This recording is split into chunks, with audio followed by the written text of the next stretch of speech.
Hello friends, आपका स्वागत है मेरे चैनल पे। तो जैसे कि आप सभी लोगों को पता लग चुका है कि आपके CSR नेट का फॉर्म आ चुका है।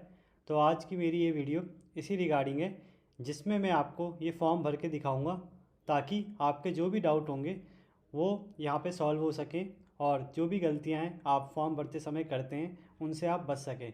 तो देखिए, जब भी आप CSR नेट का फॉर्म भरेंगे तो सबसे पहले सर्च करेंगे CSR NTA। देन आप इस लिंक पे क्लिक करेंगे तो आपको दिख रहा होगा कि आप joint CSR UGC net examination June 2022 के एक वेब पेज पे आ गए, जिसमें आप यहाँ पे भी देख सकते हैं एक लिंक है, registration for joint CSR UGC net June 2022 is live now. या नीचे कैंडिडेट एक्टिविटी में भी यही सेम लिंक है, तो आप किसी को भी क्लिक कर लीजिए। तो मैं इसको क्लिक कर देता हूँ। देन आपको दोबारा एक ऑप्शन मिलेगा रजिस्ट्रेशन का, आप उसे क्लिक करेंगे तो ये बताएगा कि आप एक एक्सटर्नल वेबसाइट में जा रहे हैं, तो कोई बात नहीं, आप इसे क्लिक कर दीजिए। देन अब आपका फॉर्म भरने का प्रोसेस यहाँ से स्टार्ट होता है। तो अब मैं आपके लिए एक डेमो फॉर्म भरूंगा, जिससे आपको ये आइडिया लग सके कि आपके इस फॉर्म में क्या क्या रिक्वायरमेंट है और क्या क्या चीज़ें जो आपके पास होनी चाहिए ड्यूरिंग फॉर्म भरते समय। तो सबसे पहले तो आपको न्यू रजिस्ट्रेशन करना पड़ेगा और तब जाके आप फॉर्म भर सकते हैं, यानी आप पहले रजिस्टर्ड करेंगे। तो मैं इसे क्लिक कर देता हूँ। तो यहाँ पे कुछ इन्फॉर्मेशन है जो आपको दे रखी है, आप चाहे तो इसे पढ़ सकते हैं और चाहे आप इसे स्किप भी। और यहाँ पे लिखा हुआ है क्लिक हेयर टू प्रोसीड, तो मैं इसे आगे करता हूँ। तो आप जैसे ही आप इस प्रोसीड करेंगे तो आप देख सकते हैं एक न्यू पेज आ गया है, जिसमें आपको अपनी पर्सनल डिटेल भरनी है। तो अब मैं इस यहाँ पे आपको पर्सनल डिटेल भर के दिखाता हूँ। तो फॉर्म है, तो यहाँ पे मैं कोई भी एक पर्टिकुलर नाम चुन रहा हूँ। तो मैंने सचिन चुन दिया है। फादर नेम पे भी मैं कुछ भी डाल रहा हूँ, बाकी आपके फादर नेम जो भी होगा क्लास 10th के सर्टिफिकेट में यहाँ पे साफ साफ लिखा हुआ है, और जो भी नाम था आपके क्लास 10th के सर्टिफिकेट में आपको वही लिखना है, क्योंकि वही आपका एज ए प्रूफ माना जाएगा। तो यहाँ पे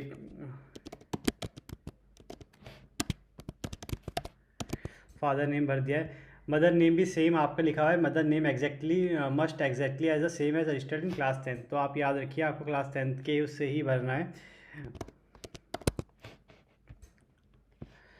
आप डेट ऑफ बर्थ, अच्छा मैं आपको पहले ही बता दूं क्लास 10th के उससे, अच्छा मैं आपको दोबारा बता दूं क्लास 10th के उससे ही आपको नाम भरने, यानी क्लास 10th के सर्टिफिकेट में आपको जो नाम है, फादर नेम जो है, मदर नेम जो है, वही आपको भरना है। अगर उसमें आपने ना पीछे लास्ट नेम जोड़ रखा है तो आप लिखें, नहीं जोड़ रखा है तो नहीं लिखें। डेट ऑफ बर्थ चलो कुछ भी रैंडम भर देते हैं, 7th जुलाई भर देते हैं और 2000 इज़ गुड।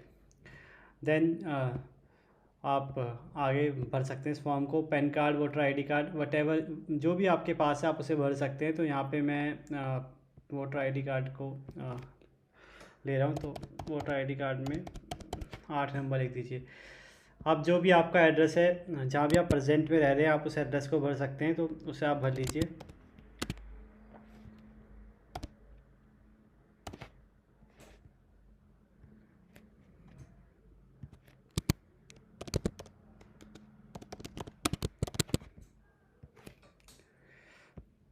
तो यहाँ पे आप देखिए आपको अपना एड्रेस भरना है जहाँ भी रह रहे हैं। तो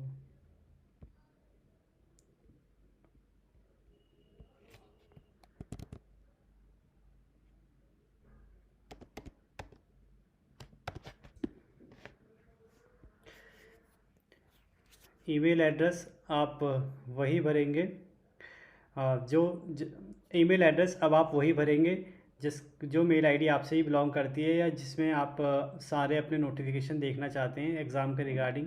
क्योंकि आगे भी आपको ये ईमेल आईडी चाहिए होगी, तो इसे जनरली आप ऑन रखिएगा और ये आईडी आपकी ही होगी तो ज़्यादा फ़ायदेमंद होगी। तो मैं अपनी आईडी ही भर देता हूँ। जो मोबाइल है या जो कॉन्टैक्ट नंबर आपसे बिलोंग करता है उसे ही आप भरिए, जिसका आप इजीली एक्सेस कर सकें, OTP और या कोई भी इंफॉर्मेशन जो आए वो आपके मोबाइल में आ सके। तो आप अपना मोबाइल नंबर ही भरिएगा। तो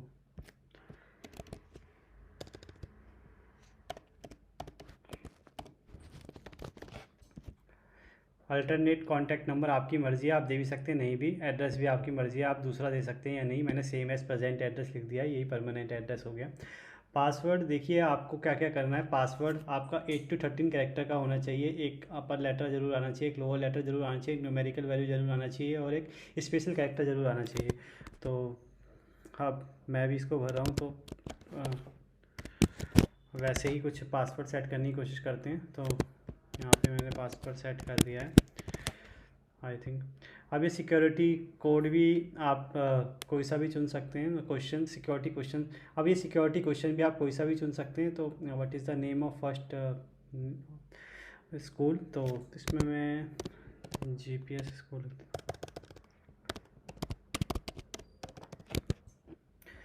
एंटर सिक्योरिटी पिन, तो जो भी ये नीचे लिखा हुआ है उसको भर देते हैं। अच्छा आप देख लीजिएगा, क्वेश्चन आप वही रखिएगा सिक्योरिटी क्वेश्चन, हाँ, जो आपको याद रह जाए, क्योंकि अगर आप पासवर्ड भूल सकते हैं या भूल जाते हैं तो आपको सिक्योरिटी क्वेश्चन पूछा जाएगा। If you would like to change any information enter you may do so by pressing edit registration form and also press submit and और press submit and send OTP button. तो देखिए आप को मतलब एक option मिलेगा जिसमें आप अपनी जितनी भी इन्फॉर्मेशन दी है उसे चेक कर सकते हैं, यानी रजिस्ट्रेशन फॉर्म को एडिट कर सकते हैं। और अगर आप ऐसा नहीं करना चाहते तो उसके बाद आप सबमिट और सेंड OTP से आप अपना रजिस्ट्रेशन पूरा कर सकते हैं। तो ये बहुत ज़रूरी है कि आप देख लें कि आपने जो भी फिल किया है वो ठीक किया है, और नहीं किया तो आप एडिट रजिस्ट्रेशन फॉर्म बटन को यूज़ कर सकते हैं। तो आप चेक कर लीजिएगा कि अपना कैंडिडेट नेम आपने ठीक डाला है, father name, date of birth, mother name और identity type, gender, voter ID card number, अपना एड्रेस और जो भी आपका सिक्योरिटी क्वेश्चन है। और तो आप ये सब चीज़ें चेक कर सकते हैं, इसमें टिक भी कर सकते हैं। यहाँ पे ऑप्शन आ रहा है my name, DOB, father name, mother name, email ID, mobile number, address and gender, ये आपका बिल्कुल ठीक होना चाहिए। उसके बाद आप आई एग्री करके, अगर आपको बिल्कुल ठीक लग रहा है तो आप सबमिट एंड सेंड OTP का ऑप्शन में क्लिक करें, और नहीं लग रहा तो आप एडिट रजिस्ट्रेशन फॉर्म में क्लिक करें। तो मैं सबमिट एंड सेंड OTP करता हूँ, क्योंकि ये मेरे लिए तो एक डमी फॉर्म है, ठीक होगा तो भी कोई फ़र्क नहीं पड़ता और गलत होगा तो भी कोई फ़र्क नहीं पड़ता। तो अब आप देखिए, आप नेक्स्ट पेज में आ गए, आपका रजिस्ट्रेशन फॉर्म कंप्लीट हो गया। अब एप्लीकेशन फॉर्म की बारी है, उसके बाद फ़ी पेमेंट की बारी होगी। तो कंप्लीट एप्लीकेशन फॉर्म पे मैं आता हूँ। पर्सनल डिटेल इनकम्प्लीट है तो इसको पहले करते हैं कंप्लीट। तो यहाँ पे आते हैं, नेशनलिटी में पहले आप क्लिक करेंगे, तो मैं इंडिया डाल रहा हूँ, और इंडिया ही आई थिंक ज़्यादातर लोग डालेंगे जो भी इंडियन नेशनल्स हैं। कैटेगरी में अगर देखिए आप कोई सी भी कैटेगरी सिलेक्ट करते हैं जनरल के अलावा, तो आपको सबका सर्टिफिकेट चाहिए होगा, ये मैं आपको पहले ही बता दूँ। मतलब you should need to submit the certificate. और जनरली अगर जो आपका सर्टिफिकेट होगा वो अगर सेंट्रल से बना होगा तो ज़्यादा अच्छा रहेगा, और बाकी वैसे कोई भी चल जाता है, पर आप JRF के टाइम पे सेंट्रल का बना हुआ दे सकते हैं। अब बाकी देखिए सर्टिफिकेट का फिर भी आप खुद से ज़्यादा अच्छे से कंफर्म करें, क्योंकि जितना मेरे को पता है, जितना मैंने स्टूडेंट से पूछा है, अपने फ्रेंड से पूछा है, हर तरीके के सर्टिफिकेट चल चुके हैं अब तक, CSR नेट में कोई दिक्कत नहीं आई है। पर फिर भी अगर आपको थोड़ा सा भी डर है किसी चीज़ का, तो आप रिस्क ना लें और पहले कोई चीज़ कंफर्म करें, देन आप अप्लाई करें। कर दिया डायबिटिक, नो कर दिया। एनुअल फैमिली इनकम आप कुछ भी डालें, जो भी जिससे भी आप बिलोंग करते हैं। अगर EWS है तब तो खासकर आप देख के डालें। तो अभी मैं ये 4 to 5 lakhs में डाल देता हूँ। सिक्योरिटी पिन फिर दोबारा यहाँ पे यूज़ हो रहा है, तो यहाँ पे सिक्योरिटी पिन डाल देते हैं जो भी है। तो इस सेक्शन को भी सबमिट कर देते हैं। आधार कार्ड पूछ रहे हैं, आधार कार्ड है आपके पास, तो मैंने यस लिख दिया है। अगर आप नो लिख देंगे तो भी कोई प्रॉब्लम नहीं, दूसरे डॉक्यूमेंट आई थिंक मांगेंगे। मैं करके देखता हूँ। तो system will not allow you to change name. तो मैंने मेरा आधार कार्ड का नंबर बार बार गलत आ रहा था, क्योंकि ये एक डमी फॉर्म है, तो इसीलिए मैं क्या कर रहा हूँ, मैंने ये लिख दिया है I am not willing to share my Aadhaar card. तो देखते हैं आगे क्या होता है।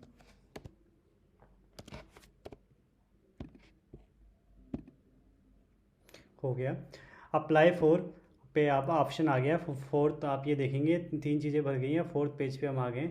तो अप्लाइड फॉर JRF। देखिए अगर आप JRF के लिए अप्लाई करते हैं तो आपको लेक्चरशिप अपने आप मिल जाती है। कई बच्चे बार बार ये क्वेश्चन पूछते हैं कि लेक्चरशिप के लिए सेपरेट अप्लाई करना होता है, ऐसा बिल्कुल नहीं है। अगर आप JRF की कट ऑफ को पार कर लेते हैं तो आपको अपने आप ही लेक्चरशिप मिल जाती है। पर हाँ, एक और चीज़ याद रखिएगा, अगर आप सिर्फ लेक्चरशिप के लिए अप्लाई करते हैं तो आपको सिर्फ लेक्चरशिप का ही सर्टिफिकेट मिलता है। और अगर मानिए आप JRF के कट ऑफ को भी पार कर लेते हैं, पर अगर आपने लेक्चरशिप के लिए ही अप्लाई किया है तो भी आपको लेक्चरशिप का ही मिलेगा। यानी सबसे अच्छा तो ये होता है कि आप JRF के लिए ही अप्लाई करें। बाकी JRF के लिए अप्लाई करने के लिए एक एज लिमिट है पर्टिकुलर, वो आपने देख ही लिया होगा कि जनरल में 29 ईयर्स तक है इस बार के लिए।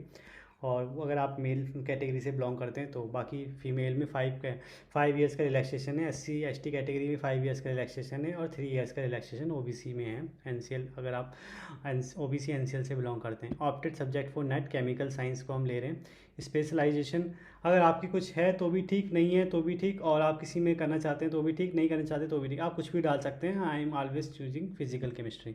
मीडियम ऑफ क्वेश्चन पेपर मैं इंग्लिश डाल देता हूँ, और बाकी ऑनलाइन में दोनों ही क्वेश्चन पेपर आ जाते हैं। और अगर आप फिर भी हिंदी लेना चाहते हैं तो आप हिंदी डाल सकते हैं। फर्स्ट चॉइस में मैं दिल्ली डाल रहा हूँ, सेकंड चॉइस में मैं हरियाणा डाल रहा हूँ क्योंकि डमी फॉर्म है, तो जो भी ऑप्शन आ रहा है मैं वो डाल रहा हूँ। अच्छा, यहाँ पे सिलेक्ट सिटी एग्ज़ाम का भी है तो न्यू दिल्ली डाल रहा हूँ, हरियाणा पे फरीदाबाद डाल देता हूँ, और थर्ड चॉइस में उत्तर प्रदेश डाल देता हूँ। सबसे पहला ऑप्शन गाज़ियाबाद है, गाज़ियाबाद डाल देता हूँ, फिर उसके बाद दोबारा दिल्ली डाल देता हूँ, फिर दूसरा ऑप्शन इसमें न्यू दिल्ली दोबारा नहीं आएगा सेम, तो यहाँ पे दोबारा उत्तर प्रदेश डाल देते हैं क्योंकि बहुत सारे सेंटर दिखा रहा था। अब डाल देते हैं नोएडा, ग्रेटर नोएडा, तो ये ठीक है। फादर गार्जियन ऑक्यूपेशन क्या है, बिजनेस डाल देते हैं। क्वालिफिकेशन क्या है, मर्टिकुलेट डाल देते हैं, और मदर ऑक्यूपेशन क्या है, टीचिंग डाल देते हैं। बाकी कुछ नहीं है तो अदर्स का ऑप्शन होगा वहाँ पे, पोस्ट ग्रेजुएट डाल देते हैं। Whether you have taken admission regular MPhil, आपने क्या PhD में ऑलरेडी अगर आपने एडमिशन लिया है तो आप येस कर सकते हैं, तो आपको उनकी थोड़ी सी डिटेल भरनी पड़ेगी कि आपकी यूनिवर्सिटी का नाम क्या, डेट ऑफ एडमिशन क्या था। पर अगर आपने नहीं लिया तो आप नो कर सकते हैं, तो मैं यहाँ पे नो ही डाल रहा हूँ। वो whether you have completed master degree course, तो अगर आपने येस किया है तो आप येस कर दीजिए, नहीं किया तो आप नो कर सकते हैं। और नो करेंगे तो आपको ये लिखना होगा whether you are final year of master degree course or result awaited. तो अगर आप येस है इस कैटेगरी में तो येस डालिए, और नहीं है तो आप नो डालिए, ठीक है। यानी आप सेकंड सेमेस्टर या थर्ड सेमेस्टर में तो आप नो डालिए। तो मैं ये लिख देता हूँ कि whether you have completed master degree course, तो मैं येस लिख रहा हूँ यहाँ पे, और वाइदर यू हैव कम्प्लीटेड में भी यस ही आ जाएगा अपने आप ही। हाँ सॉरी, ऐसा लिख दिया मैंने। अब सिक्योरिटी पिन फिर दोबारा डालना पड़ेगा इन्फॉर्मेशन सेव करने के लिए, जैसे कि इस बार हर पेज पे ये सेम चीज़ देखने को मिल रही है, तो मैं ऐसे कर देता हूँ सेव एंड नेक्स्ट। अब आप देखिए क्वालिफिकेशन डिटेल्स आ गई हैं, तो ग्रेजुएशन में जहाँ ग्रेजुएशन में आप देख लीजिए आपको क्या डिटेल डालनी है। अगर आप रिजल्ट अवेटेड डालते हैं, यानी अगर आप थर्ड ईयर में हैं और आपका रिजल्ट नहीं आया है, तो मैं आपको दिखा देता हूँ आपको ऐसे रिजल्ट अवेटेड डालना पड़ेगा। और कोर्स में आप जो भी आप कोर्स से बिलोंग करते हैं वो डालना पड़ेगा। एग्जामिनेशन फॉर्म इंडिया में ही दिया है, यूनिवर्सिटी आप वट एवर यू लाइक, मैं मतलब जिससे भी आप बिलोंग करते हैं। यहाँ पे मैं तो डमी फॉर्म भर रहा हूँ तो कुछ भी डाल रहा हूँ, जैसे भी मतलब मुझे जो भी दिख रहा है पास में मैं उसे डाल रहा हूँ। तो देखिए अगर आप रिजल्ट अवेटेड डालते तो इस टाइप का कुछ ऑप्शन आएगा, तो वैसे मैं रिजल्ट अवेटेड नहीं डालता, आगे का डालता हूँ पास का, ताकि आगे का ऑप्शन भी हम देख सकें, एक्सप्लोर कर सकें। तो कोर्स स्ट्रीम में मैं यहाँ पे आपका BSc ऑनर्स डाल रहा हूँ। ईयर ऑफ पासिंग में मैं आपका डाल देता हूँ ग्रेजुएशन है ये, तो इसे 17 में पास आउट कर देते हैं। एग्जामिनेशन इंडिया में कर देते हैं, यूनिवर्सिटी आपकी सबसे पहली वाली कर देते हैं, रिज़ल्ट मोड आपका परसेंटेज कर देते हैं, डेट ऑफ एडमिशन आपका 17 में पास आउट हुआ है, टोटल मार्क्स आपके 500 से कर देते हैं, और ऑब्टेन मार्क्स आपके 400 कर देते हैं। इससे आपकी 80% बन जाएगी। वैसे 55% जनरल मेल में चाहिए मिनिमम। डेट ऑफ एडमिशन आपका 17 में एडमिशन आया था, कहीं ना कहीं 17 में पास आउट हुआ है, तो 14 में कहीं ना कहीं आपका एडमिशन हुआ होगा, तो मैं 14 में कुछ भी डाल देता हूँ। तो 14 में मैं डाल रहा हूँ 27/6/2014। इंस्टीट्यूट नेम तो फिर आप सेम यही डॉक्टर BR अम्बेडकर कुछ लिखा हुआ है, तो मैं वही डाल रहा हूँ, doctor BR Ambedkar, doctor BR Ambedkar, doctor BR Ambedkar मैंने इंस्टीट्यूट नेम डाल दिया है। इंस्टीट्यूट पिन कोड आप जो भी आपका पिन कोड होगा जहाँ से भी वो इंस्टीट्यूट बिलोंग करता हो वो डालना है। पोस्ट ग्रेजुएशन के लिए फिर वही है, अगर मैं पास डालता हूँ तो सारे ऑप्शन आपको देखने को मिलेंगे, और अगर मैं रिज़ल्ट अवेटेड डालता हूँ तो फिर वही सेम चीज़ आपको रिज़ल्ट अवेटेड के लिए रिज़ल्ट मोड ऑफ हो जाएगा आपका। तो मैं पास डाल रहा हूँ, तो पास मैंने डाल दिया। तो ईयर ऑफ पासिंग कर देते हैं इसका 17 में आपका दिखाया था मैंने पीछे, तो 20 कर देते हैं। लेटर सपोज 1 साल ड्रॉप हो गया है। कोर्स स्ट्रीम MSc कर देते हैं। एग्जामिनेशन आपकी इंडिया से ही हुई है, और यूनिवर्सिटी नेम आपका फिर जो सबसे पहले आएगा यही कर देते हैं। रिज़ल्ट मोड आपका परसेंटेज कर देते हैं, और फिर आपका सेम टोटल मार्क्स आपका 500 से 400 कर देता हूँ, 80% आपकी बन गई। डेट ऑफ एडमिशन आपका सेम कर देता हूँ 2006, और 18 में आपने एडमिशन लिया है। इंस्टीट्यूशन नेम आपका वही doctor BR doctor B R Ambedkar कर देते हैं, doctor B R Ambedkar. Institute pin code आपका वही सेम 909090। और फिर आपको दोबारा सिक्योरिटी पिन भरना पड़ेगा इसको सेव करने के लिए, तो मैं इसे भर देता हूँ। तो इसे भर दिया मैंने, सबमिट करिए। अब सबमिट हुई। Kindly fill the enrolment date as per the format. अच्छा, एनरोलमेंट डेट मैंने थोड़ी सी गलत भर दी यहाँ पे, 2018। और ये सेव हो गया। अब वाइदर ऑलरेडी है डॉक्टर स्टूडेंट, अगर मैं यहाँ पे यस करता हूँ तो मेरे को यूनिवर्सिटी का नाम, कब मैंने एडमिशन लिया था, एग्ज़ाम कब दिया था, मतलब उस यूनिवर्सिटी में किस ईयर में एडमिशन लिया था, वही एग्ज़ाम ईयर डालना है, डिपार्टमेंट किस डिपार्टमेंट में लिया है। ठीक है, तो आपको एग्ज़ाम ईयर वही डालना है जिस साल आपने यूनिवर्सिटी में एडमिशन लिया, तो इसे यहाँ पे मैं नो कर रहा हूँ। स्पेशलाइजेशन कोई है तो भी ठीक, नहीं है तो भी ठीक, क्यों आप छोड़ सकते हैं इसको। बिलोंग माइनर कम्युनिटी से। नेक्स्ट है, do you belong to minority community, तो आप यस डालेंगे तो आपको सर्टिफिकेट अपलोड करना पड़ेगा और कम्युनिटी का नाम भी लिखना पड़ेगा, अपनी इनकम भी दिखानी पड़ेगी। नो डालेंगे तो ऐसा कुछ भी आपको डालना नहीं पड़ेगा। तो आप पे डिपेंड करता है कि आप अगर माइनॉरिटी कम्युनिटी से हैं तो यस करिएगा। बाकी इसे मैं सेव करता हूँ और आगे बढ़ता हूँ फॉर्म के लिए। ये मैंने कर दिया सेव और नेक्स्ट। अब देखिए दो ऑप्शन है डॉक्यूमेंट अपलोड के, और फोटोग्राफ और सिग्नेचर। तो देखिए ये ऑप्शन बढ़ जाते हैं अगर मैं किसी माइनॉरिटी कम्युनिटी से होता या EWS सर्टिफिकेट यूज़ करता, मतलब मैं कुछ भी अगर या PWD सर्टिफिकेट यूज़ करता तो मुझे ये सब ऑप्शन भरने पड़ते। बाकी अगर मैं इन सब से बिलोंग नहीं करता तो ये दो ऑप्शन आपके पास आएंगे, एक सिग्नेचर का, एक नेम। तो आप देखेंगे ऐसे ही आपको इमेज और डॉक्यूमेंट डालने हैं, मतलब स्पेसिफिक जो आपका साइज़ ये रखा है वही आपको यूज़ करना है, तो आप इसको यूज़ करके डाल सकते हैं। तो अब मैं इसे भी सेव कर रहा हूँ, आगे बढ़ रहा हूँ और फाइनल सबमिशन का आने वाला है टाइम, तो आ गया है। देखिए आप देखिए लिखा हुआ आ रहा है, please review the following information before final submit. तो आप इसे रिव्यू कर सकते हैं, जो भी आपने इन्फॉर्मेशन भरी है उसके बाद आप फाइनल सबमिट कर सकते हैं। तो आप अपना चेक कर लीजिए, नेम, डेट ऑफ बर्थ और father name, mother name, category, और जो भी आपने कोर्स में अप्लाई किया उसे चेक कर लीजिए कि आपने सही कोर्स में अप्लाई किया, GRF ही अप्लाई किया अगर आपको GRF करना है या नेट करना है। उसके बाद आप अपनी एजुकेशन डिटेल चेक कर लीजिए, ग्रेजुएशन की, पोस्ट ग्रेजुएशन की, और बाकी अदर्स फॉर्मेलिटी जैसे प्रेजेंट एड्रेस आपका क्या है, आपकी फ़ोटोग्राफ पूरी आ रही है, सिग्नेचर आपके पूरे आ रहे हैं, आप चेक कर लीजिए। तो यहाँ पे आपको टिक करना पड़ेगा सब। अगर आपने सब चेक कर लिया है तो मैं यहाँ पे टिक कर लेता हूँ, क्योंकि ये डमी फॉर्म है तो मैं तो सारा राइट कर रहा हूँ, पर आप देख के ही टिक करिएगा। तो आई एग्री के बाद आप इसे सबमिट करेंगे फाइनल सबमिशन के लिए, तो मैं इसे यस कर देता हूँ। तो अब आप देखिए लास्ट ऑप्शन बचा है बस फ़ी पेमेंट का, जो इनकम्प्लीट है। बाकी रजिस्ट्रेशन फॉर्म कंप्लीटेड है, एप्लीकेशन फॉर्म कंप्लीटेड है। अब लास्ट ऑप्शन है कि आपको फ़ी पेमेंट करना है, तो आप इसमें क्लिक करेंगे तो लास्ट जो आपका सबसे इम्पॉर्टेंट आ गया है कि आपकी पेमेंट अब होना स्टार्ट हो जाएगी अगर आप किसी भी एक क्लिक पे क्लिक करते हैं तो ये यानी आपका पूरा फॉर्म था। यानी इसमें आपको कोई ज़्यादा खास डिटेल चाहिए नहीं, सिंपल फॉर्म है, अपने बारे में भरना है। सिग्नेचर और फोटो ID कार्ड आपको चाहिए, अगर आप किसी कैटेगरी से बिलोंग करते हैं तो वो सर्टिफिकेट चाहिए। बाकी कोई दिक्कत इसमें मेरे को इतना दिखी नहीं। उसके बावजूद अगर कोई दिक्कत आपके पास आए तो आप मुझे कमेंट कर सकते हैं या मेल कर सकते हैं। तो आई होप अब आपको पूरा फॉर्म समझने आ गया होगा, और आगे भी ऐसी मुझसे जुड़े रहने के लिए और कोई जानकारी पूछने के लिए इस चैनल को सब्सक्राइब करें, वीडियो को लाइक करें और शेयर करें। Thank you.